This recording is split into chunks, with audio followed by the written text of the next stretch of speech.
논리적인 사고를 중요하게 생각하는 사람들은 평소에 평범한 사람들보다 예수를 믿는데 어려움이 더 많다고 호소를 하곤 합니다.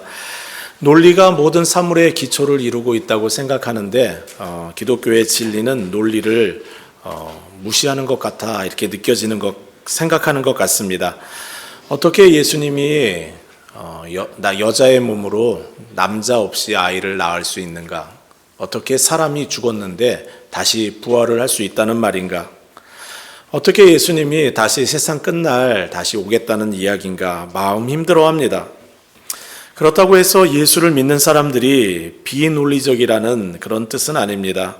인간의 논리를 설계하시고 인간이 다 이해하지 못한 그 논리의 영역을 포함하여 논리를 초월하는 모든 영역까지 다스리시는 하나님을 만난 사람들은 예수의 충성스러운 제자가 됩니다. 성경에 여러분 로마서를 한번 읽어보시길 바랍니다. 바울이 쓴 책인데 바울만큼 논리적인 사람이 또 있겠습니까? 그가 쓴 갈라디아서도 한번 읽어보시기 바랍니다. 그도 처음에는 어떻게 십자가에 죽은 사람이 온 인류를 구원할 수 있는 메시아가 될 수 있단 말인가? 어떻게 죽은 자가 다시 살아날 수 있단 말인가 생각하며 예수 믿는 것을 거부했던 인물입니다. 하지만 바울을 부활하신 예수님이 찾아가셨습니다. 여러분 그 과정을 기억할 겁니다. 예수 믿는 사람들 이 땅에 발을 못 붙이게 해야겠다. 다 처리해야겠다 생각하고 다메섹으로 가던 길에 예수님께서 바울을 찾아오셨습니다. 시력을 잃을 정도로 강렬한 빛을 그에게 비추시며 예수님이 질문하셨습니다. 사울아 사울아 어찌하여 나를 핍박하느냐? 자신의 논리와 이성을 초월하는 하나님의 임재 앞에 그는 무릎을 꿇고 하나님 앞에 예수님을 예배하며 찬양하며 예수님을 믿는 신앙인이 되었습니다. 예수님을 만난 바울은 자신이 가졌던 모든 기득권과 재능과 능력과 삶 전체를 하나님께 바치는 되었습니다. 오늘 우리 본문에서 읽은 여리고성 전투에도 이스라엘 백성들이 승리하는 내용을 보게 되는데 이해되지 않는 내용들이 여러 가지가 있습니다. 첫 번째 그 여리고성은 난공불락의 요새입니다. 성벽이 이중으로 쌓여져 있습니다. 밖에서 침입해 올라와도 두 번째 성곽이 또 있어서 또 보호할 수 있는 곳입니다. 적군이 쳐들어온다고 해도 쉽게 무너지지 않는 성이었습니다. 그런데 그들이 졌습니다. 여리고성의 사람들이 전쟁 준비를 아주 제대로 하지 않은 것도 아닙니다. 1절 말씀을 보시면 그들은 여리고성을 굳게 닫았습니다. 이스라엘 자손들로 말미암아 여리고는 굳게 닫혔고 출입하는 자가 없더라. 굳게 닫았다. 보호할 수 있는 방법은 다 보호했고 전투 준비를 했다는 겁니다. 그런데도 졌습니다. 이상합니다. 여리고성 전투가 논리적으로 이해되지 않는 두 번째 내용은 성벽이 무너진 방향입니다. 보통 성에 있는 사람들이 밖에 있는 사람들과 전쟁을 하면 성에 무너지는 방향은 밖에서 돌을 던진다고 해도 성 안으로 성벽이 무너지게 되어 있지 성 밖으로 무너지는 경우는 없습니다. 투석기를 던져 성곽을 무너뜨린다고 해도 성은 안쪽으로 무너져야지 바깥으로 무너지지 않습니다. 그런데 고고학자들이 발견한 여리고성에 있는 성의 모습을 보면 바깥으로 무너져 있습니다. 이것은 이스라엘 군사들이 창이나 칼로 돌을 던져서 싸운 전쟁이 아니라는 이야기입니다. 하나님이 천지를 창조하신 그분께서 지축을 흔들어 성벽이 바깥으로 무너지도록 하신 겁니다. 저 보시면 무너진 성벽의 모형을 보시면 자동스럽게 언덕이 생기잖아요. 쉽게 이스라엘 사람들이 성으로 올라갈 수 있도록 그렇게 만들어졌습니다. 이 전쟁이 이해되지 않는 세 번째 내용은 전쟁에서 승리한 이스라엘 백성들이 전리품을 취하지 않은 겁니다. 유적지 발굴을 통해 밝혀진 내용을 보면 그곳에서는 타버린 곡식들과 과일들 이런 것들이 발견되었습니다. 보통 전쟁에서 이기면 식량은 다 가져다가 나누는 것이 보통입니다. 그런데 이 전쟁에서는 특이하게도 전리품을 그들이 취하지 않았습니다. 왜 그랬는지 이유가 18절에 나오는데요. 너희는 온전히 바칠 물건을 스스로 삼가라. 너희가 그것을 바친 후에 그 바친 어느 것이든지 취하면 이스라엘 진영으로 바침이 되어 화를 당하게 할까 두려워하노라. 하나님은 여리고성 자체가 하나님께 온전히 바쳐진 제물이다라고 이야기를 하셨습니다. 하나님의 소유라고 하셨습니다. 그러니까 인간이 그 성에서 취할 것은 없다라고 말씀을 하십니다. 하나님은 가나안 땅에 들어와서 이스라엘 사람들이 처음 싸웠던 그 전쟁에서의 모든 것은 하나님의 것이라고 하셨습니다. 이것은 마치 첫 열매를 하나님의 것이고 첫 아들은 하나님의 것이니 하나님을 구별하여 바치라고 요구하는 구약의 하나님의 모습과도 같습니다. 제가 처음 일을 해서 월급을 받았던 때가 기억이 납니다. 그때 어머니는 제게 그런 이야기를 하셨습니다. 처음 열매를 하나님께 드리는 게 어떻겠니? 라고 이야기를 하셨습니다. 그때 그렇게 해서 순종했던 기억이 납니다. 성도들 중에는 진지하게 헌금 생활을 하는 분들이 계십니다. 그분들은 남은 여분을 드리는 사람들은 아닙니다. 어떤 마음으로 그들은 드릴까요? 애쓰고 수고하고 노력하여 번 돈을 헌금합니다. 월급 전체가 다 하나님의 것인데 그 중에 일부를 구별하여 하나님께 드림으로 하나님 나의 모든 것이 하나님의 것입니다 라는 고백으로 드립니다. 하나님은 하나님의 자신의 것을 요구하는 분이십니다. 이스라엘 백성들은 하나님께서 여리고성은 내 것이니까 거기에서 나오는 금과 은과 동과 철의 모든 기구들은 너희들이 가져가지 말고 여호와의 곳간에 드리고 다른 그 어떤 것도 너희들이 취하지 말라라고 말씀을 하셨습니다. 24절 말씀입니다. 무리가 그 성과 그 가운데 있는 모든 것을 불로 사르고 취하지 않았다는 거예요. 은과 금과 동철 기구는 여호와의 집 곳간에 두었더라. 다 처분하고 여호와의 곳간에 모든 것을 가져다 두었다 고백합니다. 성도 여러분, 착각하면 안 됩니다. 여리고성 전투는 이스라엘이 직접 싸워서 이긴 전쟁이 아닙니다. 하나님이 싸운 전쟁입니다. 이스라엘 백성들이 총이나 칼이나 그 당시 총은 없었죠.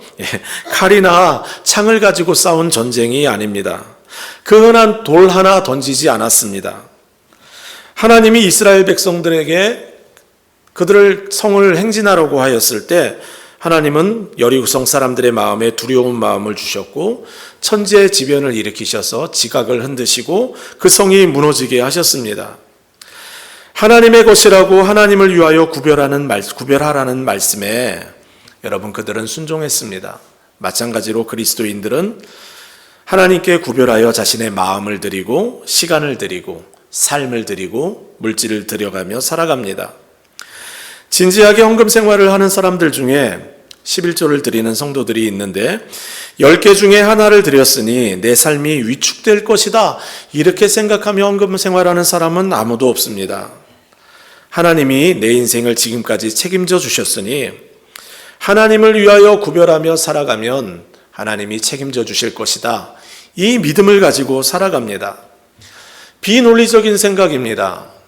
10개 중에 하나를 드리면 9개를 가지고 살아가야 되는데 어떻게 9가지를 가지고 살아가면서도 부족하지 않겠다는 생각을 하고 살아갈 수가 있습니까?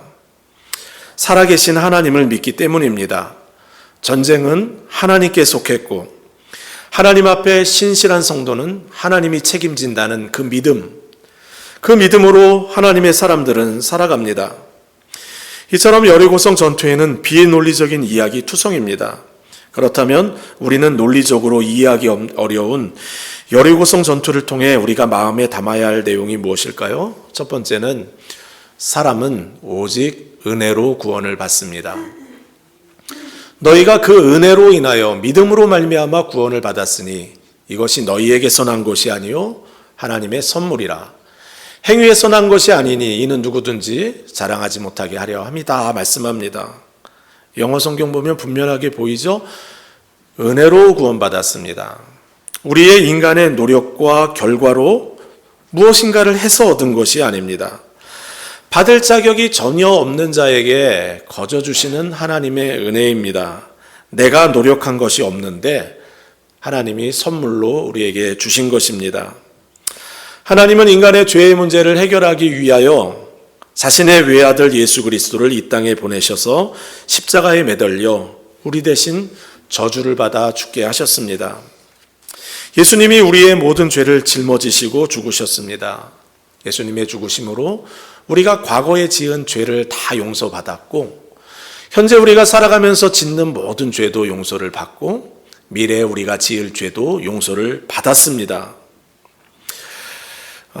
우리의 모든 문제를 예수님이 십자가에서 해결해 주셨습니다. 그리고 우리에게 믿기만 하면, 예수를 믿기만 하면 영원한 생명, 풍성한 삶으로 인도하겠다 약속을 하셨습니다.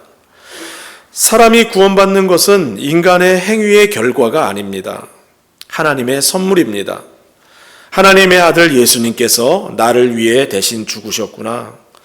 깨어진 나와 하나님과의 관계를 위하여 예수님께서 다 행하셨구나 하는 것을 믿는 것이 믿음입니다. 이것이 하나님이 정하신 구원의 길입니다. 그런데 세상 사람들은 불편하게 생각합니다. 노력하지 않고 어떻게 거저 얻을 수 있냐 생각합니다. 비논리적이라고 생각합니다. 사람은 무엇인가 해야 그 보상을 받는 법인데, 천국에서의 영원한 생명을 얻기 위해 내가 할 수 있는 것이 아무것도 없다라는 사실에 불편한 마음을 갖습니다. 그래서 그분들은 좀 더 논리적이고 또 납득이 되는 방법을 선택합니다. 내가 선을 많이 행하면 구원을 받겠지. 도를 깨닫기 위하여 오랜 시간 수행을 하면 구원을 받겠지. 종교단체에 기부를 하면 나의 선한 마음이 신에게 전달되어 구원을 받겠지 생각합니다. 구원을 인간적인 노력의 결과로 연결시키기 위해 부단히 노력합니다. 하지만 인간의 노력을 기초로 하는 모든 구원의 길은 하나님이 정하신 길이 아닙니다. 사람은 하나님이 우리를 위해 예비하시고 선물로 주신 예수 그리스도를 믿음으로 구원받습니다. 이스라엘 백성들이 침묵하며 하루에 한 바퀴씩 돌고 7일째 되던 날 7바퀴를 돌았던 그 일은 여러분 그렇게 간단한 일이 아니죠. 그 성을 지키려고 그들은 모두 노력을 하고 있었습니다. 그 성에 있는 사람들 한번 생각해 보시기 바랍니다. 견고한 성을 만들고 성문을 굳게 닫았는데 그들은 그들의 힘으로 승리할 수가 없었습니다. 견고한 성을 지킬 수 없었습니다.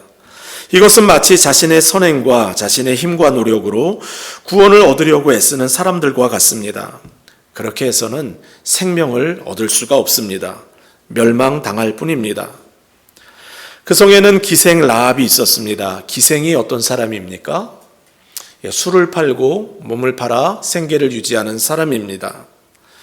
여호수아가 가나안 땅 정복을 위해 정탐꾼들을 보냈을 때 기생 라합은 정탐꾼들을 숨겨주었습니다. 이유가 있습니다. 여호수아 2장 9절부터 11절에 이런 말씀이 있는데요. 라합이 정탐꾼들에게 말하였다. 나는 주님께서 이 땅을 당신들에게 주셨다는 것을 압니다.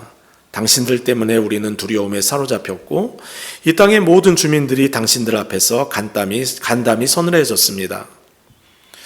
주님께서 당신들을 이집트에서 나오게 하실 때 당신들 앞에서 홍해물을 말리신 것과 요단강 동쪽에서 당신들이 아모리 사람의 두 왕 곧 시온과 옥에게 하신 일을 우리가 들었습니다. 당신들은 그들을 진멸시키셨습니다. 우리가 그 말을 듣고서 마음이 녹아내렸고 당신들 때문에 누구도 용기를 내지 못합니다.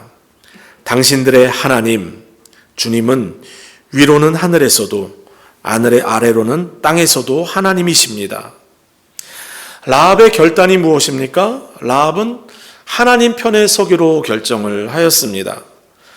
정탐꾼을 숨겨주는 일은 여러분, 이거는 나라를 팔아먹는 행위입니다. 기생이고 나라를 팔아먹는 그런 일을 한 여인입니다. 그런데도 불구하고 그는 잘한 결정이 있는데 하나님 편에 서기로 결정을 했습니다. 정탐꾼들을 살려주며 그들에게 요청했습니다. 하나님이 이성을 멸망시킬 때 자신에게 속한 모든 사람들, 부모와 형제와 자녀들을 살려주시기를 구했습니다. 정탐꾼들을 기생 라합이 줄에 매달아 성 밖으로 이렇게 내려가게 할 때 정탐꾼들이 라합에게 이야기했습니다. 이 창문에 붉은 줄을 매고 내 부모와 형제와 내 아버지의 가족을 다 이 집에 모여 있도록 하라. 그러면 모든 사람이 멸망당할 때 붉은 줄이 달린 이 집에 속한 사람은 멸망당하지 않을 거다라고 이야기를 하였습니다. 성도 여러분, 무엇이 기생 라합을 구원하였습니까? 그는 전쟁에 참여하지 않았습니다. 가족을 위해 싸우지도 않았습니다. 구원을 받을 만한 행동을 한 적이 없습니다. 오히려 사람들에게 손가락질 받는 여인이었습니다. 하지만 그에게 한 가지가 있었어요. 믿음이 있었습니다. 하나님에 대한 믿음입니다. 하나님을 믿으면 하나님이 책임지신다. 믿으면 산다라는 그 고백과 믿음이 있었습니다. 히브리서 11장 31절 말씀입니다. 믿음으로 기생 라합은 정탐꾼을 평안히 영접하였으므로 순종하지 아니한 자와 함께 멸망하지 아니하였느니라. 라합은 믿음으로 하나님의 승리를 경험하게 되었습니다. 구원을 받았습니다. 기생 라합이 집에 매달았던 붉은 줄을 저는 생각하면 출애굽할 때 이스라엘 백성들이 자신의 집에 어린 양의 피를 취해서 문 지방과 문 임방에 발랐던 그 사건이 기억이 납니다. 죽음의 사자가 이집트를 휩쓸고 지나갈 때 하나님이 미리 말씀하셨죠. 어린 양의 피가 묻혀 있는 그 집은 장자 첫째 아들이 죽지 않을 거다라고 말씀을 하셨습니다. 누가 구원을 받은 겁니까? 죽음의 사자가 지나갈 때 어린 양 예수 그리스도의 피 흘리심으로 보호된 그 사람과 가정이 구원을 받습니다. 붉은 줄에 표시가 있는 그 가정이 구원을 받았습니다. 어린 양의 피를 집에 바른 그 집에 있는 사람들 중 어느 누구도 스스로의 힘으로 구원을 받은 사람이 없습니다. 모든 사람은 죄의 결과로 죽어야 하는데 하나님이 어린 양 예수 그리스도의 피로 용서받은 사람들을 죽음의 심판에서 면하게 하셨습니다. 마찬가지로 하나님의 무서운 심판이 여리고성에 사는 사람들 가운데, 심판받은 많은 사람들 가운데 라합의 가정을 구원하셨습니다. 하나님은 오늘도 아직 예수를 마음의 구주로 믿지 않는 분들에게 말씀하십니다. 성경 말씀이 비논리적이라고 생각하며 거부하지 말고 논리를 초월하는 하나님의 역사가 있음을 기억하며 하나님을 믿으라고 요청하십니다. 성경의 많은 인물들 중에 여러분 논리적으로 납득이 돼야만 믿겠다고 하는 그런 사람들이 여러 명 보이는데 대표적인 인물은 예수님의 제자 도마입니다. 예수님 살아계실 때는 잘 따라다녔어요. 그런데 예수님이 죽으시니까 믿음을 버렸습니다. 예수님의 부활을 경험한 사람들이 도마에게 찾아와 예수님 만났어요 라고 이야기를 하는데 믿지를 않습니다. 뭐라고 얘기합니까? 내가 예수님의 손의 못자국을 보며 내 손가락을 그 못자국에 넣으며 내 손을 그 옆구리에 넣어보지 않고는 믿지 않겠다. 부활하신 주님을 만났다고 증언을 하는데도, 함께 지난 사람들이 이야기를 하는데도 믿지 못하겠다는 거예요. 은혜와 사랑이 넘치시는 예수님이 직접 도마를 찾아오셨습니다. 그리고 이렇게 말씀하셨어요. 내 손가락을 이리 내밀어 내 손을 보고 내 손을 내밀어 내 옆구리에 넣어보라. 그리하여 믿음 없는 자가 되지 말고 믿는 자가 되라. 너는 나를 본고로 믿느냐? 보지 못하고 믿는 자가 복되도다. 여러분, 참된 믿음이 무엇입니까? 받을 자격이 없는 우리를 위해 십자가에서 우리 대신 죽으신 그 예수님이 우리의 죄를 다 용서하셨다는 사실을 믿는 믿음입니다. 예수를 믿음으로 구원을 받는다는 성경의 진리를 받아들이는 겁니다. 그리고 나의 모든 소망과 신뢰를 예수님께 두는 겁니다. 주님은 오늘도 우리를 믿음의 삶으로 초대하며 우리를 찾아오십니다. 볼지어다 내가 문 밖에 서서 두드리노니 누구든지 내 음성을 듣고 문을 열면 내가 그에게로 들어가 그로 더불어 먹고 그는 나로 더불어 먹으리라. 나의 논리와 경험만을 신뢰하며 살아가는 인생, 끊임없이 수고하고 애를 써도 무엇인가 채워지지 않는 곤고한 인생, 그런 인생을 살아가고 있지는 않습니까? 예수님이 오늘 여러분들을 초대하십니다.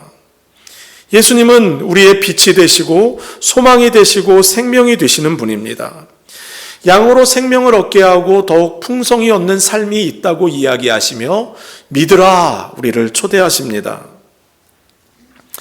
여리고성 전투를 생각하며 우리가 마음에 담아두어야 하는 두 번째 내용은 이것입니다. 모든 것을 이해해야만 하나님께 순종하겠다는 생각은 매우 위험하다는 사실입니다. 성도는 무엇 때문에 순종합니까? 이해되기 때문에 순종하는 게 아닙니다. 명령하시는 분이 하나님이기 때문에 순종합니다. 여리고성 주위를 도는 것은 여러분 위험한 일입니다. 성 안에서 투석기를 통해서 공격을 한다면 어떻게 되겠습니까? 하루 이틀도 아니고 7일을 돌라고 하십니다. 위에서 어떤 공격이 임할지도 모르는데 그들은 돌아야 했습니다. 그리고 7일째 되는 날은 함성을 크게 지르면 성이 무너진다고 하였습니다. 여러분, 이런 전술이 세상에 어디에 있습니까? 여러분, 이런 전술을 구사하는 사람들을 따라갈 수 있겠습니까? 그런데 이스라엘 백성들은 순종합니다. 성경에는 말도 안 되는 것 같은 하나님의 말씀에 순종한 여러 사람들이 나오죠. 아브라함이 첫 번째 인물입니다. 하나님은 아브라함에게 아들을 바치라 말씀을 하셨어요. 100세에 낳은 아들, 눈에 넣어도 아프지 않은 아들, 번제로 드리라고 하셨습니다. 태워 제사를 드리라는 거예요. 그런데도 아브라함은 이삭을 데리고 모리아산으로 갑니다. 아브라함에게는 믿음이 있어요. 설령 이 아이를 내가 죽인다고 해도 하나님이 다시 살릴 것이라는 믿음입니다. 산에 도착했을 때 아브라함은 제단을 만들고 칼을 들어 아들을 죽이려고 했습니다. 아들 이삭이 얼마나 놀랐을까요? 하지만 더 놀란 사람이 있는데 하나님입니다. 아브라함이 하나님을 얼마나 신뢰하는지 본 거예요. 깜짝 놀라서 당장 그 칼을 거두라 말씀하시며 주변에 어린 양을 잡아 번제를 드리라 하십니다.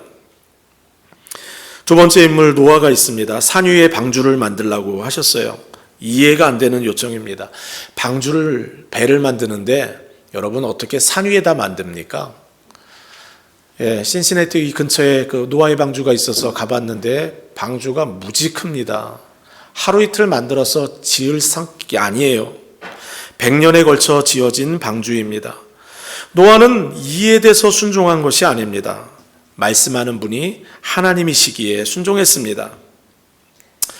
베드로에게도 하나님이 말도 안 되는 부탁을 하셨습니다. 갈릴리 바다, 잔뼈 굵은 어부입니다. 다른 사람은 몰라도 갈릴리 바다의 물고기들의 생태는 베드로가 잘 알고 있어요.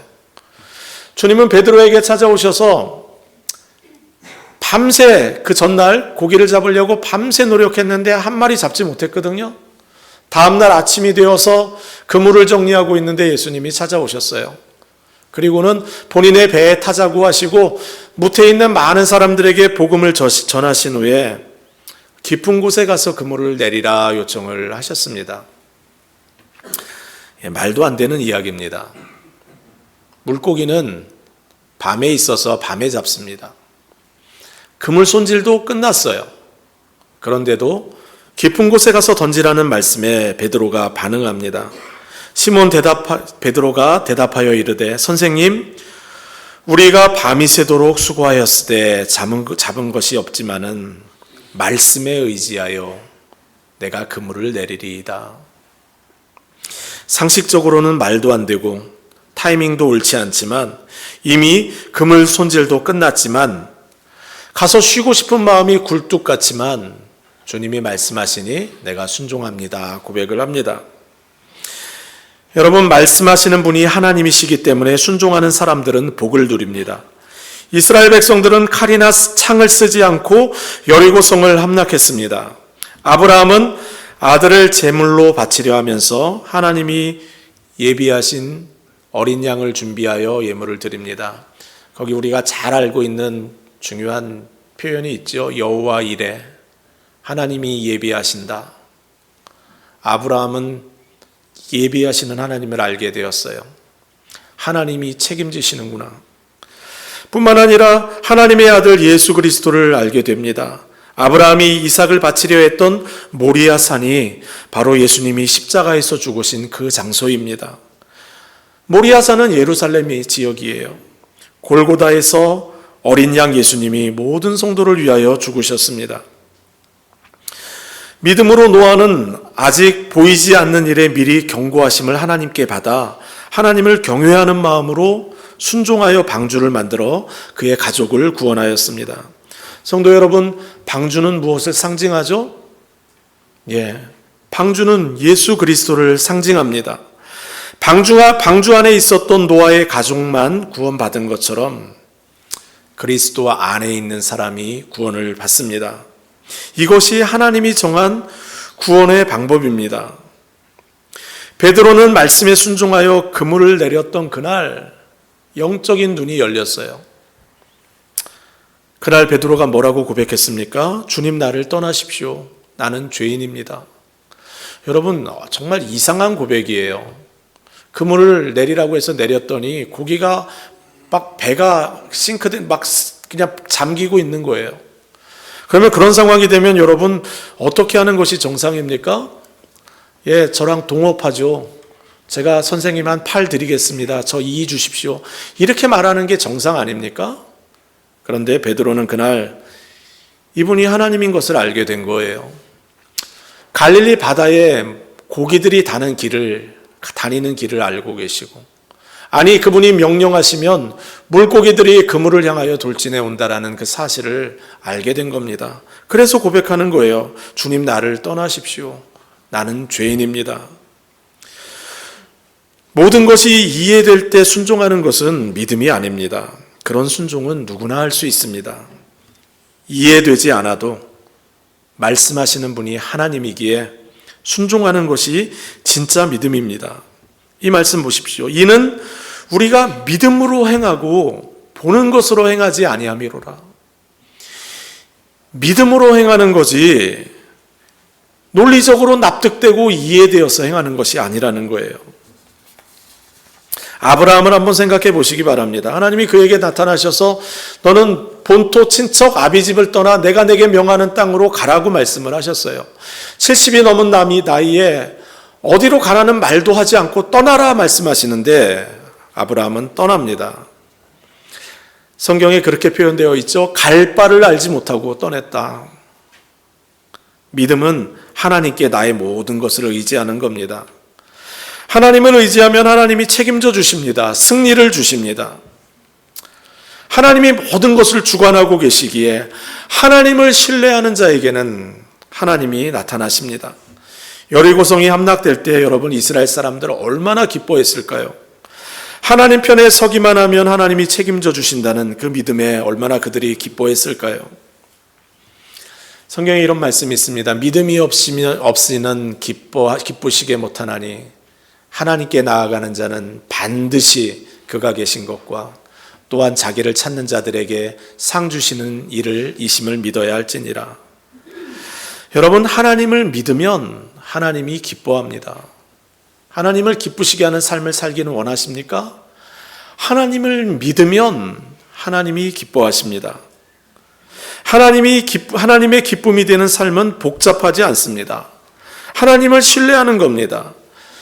우리가 하나님을 신뢰하면 하나님이 우리를 기뻐하시고 우리에게 상을 주십니다.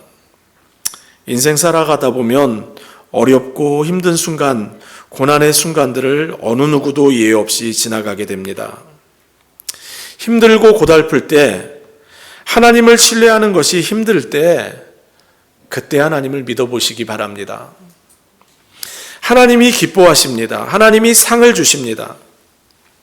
우리가 다윗의 많은 시 중에 시편 23편을 참 좋아하죠. 여호와는 나의 목자시니 내가 부족함이 없으리로다. 다윗의 인생 속에 가장 고통받는 순간에 지은 시입니다. 그는 그 고통스러운 순간에 여호와는 나의 목자시고 그가 나를 푸른 초장으로 쉴 만한 물가로 인도하실 것에 대한 확신을 가지고 있습니다. 사망의 음침한 골짜기를 비록 지나고 있지만 언젠가 주님이 원수들 앞에서 내게 테이블을 베푸시고 그 위에 많은 음식을 준비하셔서 나에게 복을 주실 것을 믿고 있습니다. 나의 평생에 주의 선하심과 인자하심이 떠나지 않을 것에 대한 확신을 가지고 그는 가장 고통스러운 순간에 하나님을 신뢰하고 있습니다. 왜 하나님이 다윗을 내 마음에 합한 자라고 하셨는지 이해가 되십니까? 절망적인 상황과 불안한 상황 속에서도 다윗은 하나님을 굳게 신뢰하였기 때문입니다. 다윗은 고통스러운 상황 속에서 다른 사람 비난하지 않았습니다. 탓하지 않았습니다. 오히려 하나님만 신뢰하며 자기 자신을 향하여 명령하였습니다. 내 영혼아, 내가 어찌하여 낭망하며 내 속에서 불안해하는고? 너는 하나님을 바라라. 나는 그의 얼굴을 도우심을 인하여 오히려 찬송하리로다. 소망이 없어 보이는 상황 속에서도 하나님만을 신뢰하며 자기 자신을 향하여 하나님을 바라보라고 명령하며 찬송하라고 명령하는 다윗을 떠올려 보시기 바랍니다. 하나님이 얼마나 감동이 되셨을까요? 하나님이 얼마나 흡족해 하셨을까요? 다윗이 이 땅에서 누린 모든 그의 삶은 하나님을 신뢰한 자에게 주신 복이었습니다. 마음이 힘들고 어려운 상황 가운데 이 자리에 나와 있는 분들도 계신 줄로 압니다. 하나님을 바라보기로, 하나님을 믿기로 결단하시기 바랍니다. 하나님이 기뻐하십니다. 하나님이 상을 주십니다. 하나님의 살아계심을 나타나에 우리에게 보여주시며 우리에게 찾아오십니다. 오늘 말씀 생각하며 우리 함께 찬양하겠습니다.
말씀 생각하며 기도하겠습니다.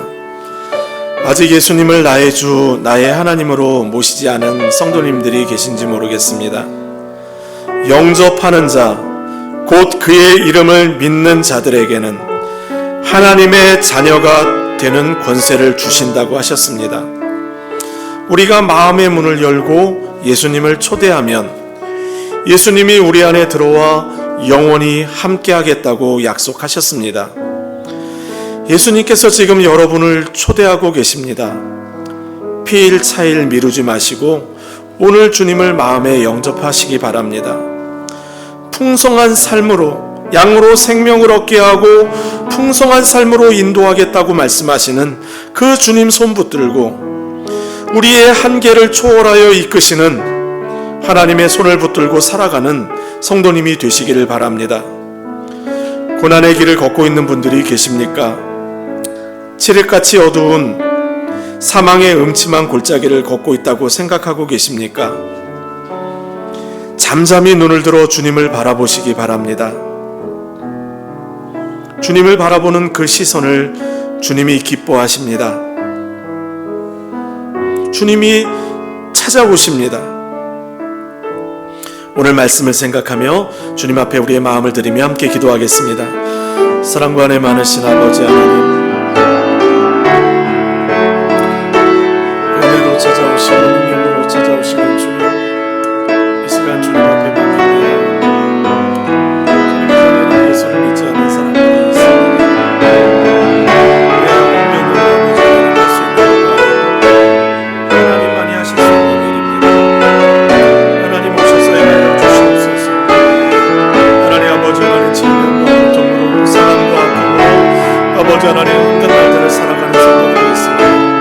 자녀들의 문제로 아파하며 살아가는 성도들이 있습니다. 주님의 은혜를 베풀어 주시고 능력을 베풀어 주시고 주의 크신 은혜와 능력으로 우리 안에 오사 하나님 아버지 하나님 주님이 기뻐하시는 인생, 아버지 하나님 주님을 믿을 때 주님이 허락하시는 그 풍성한 은혜를 경험하며 살아가는 우리 인생이 되게 하여 주옵소서. 잠잠히 주님 바라보기를 결단하게 하여 주옵소서. 주님 안에 소망을 바라보게 하여 주옵소서.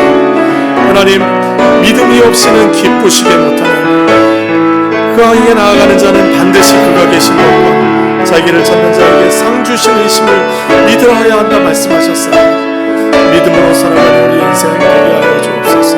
주님 역사하여 주옵소서. 예수님의 이름으로 기도드립니다.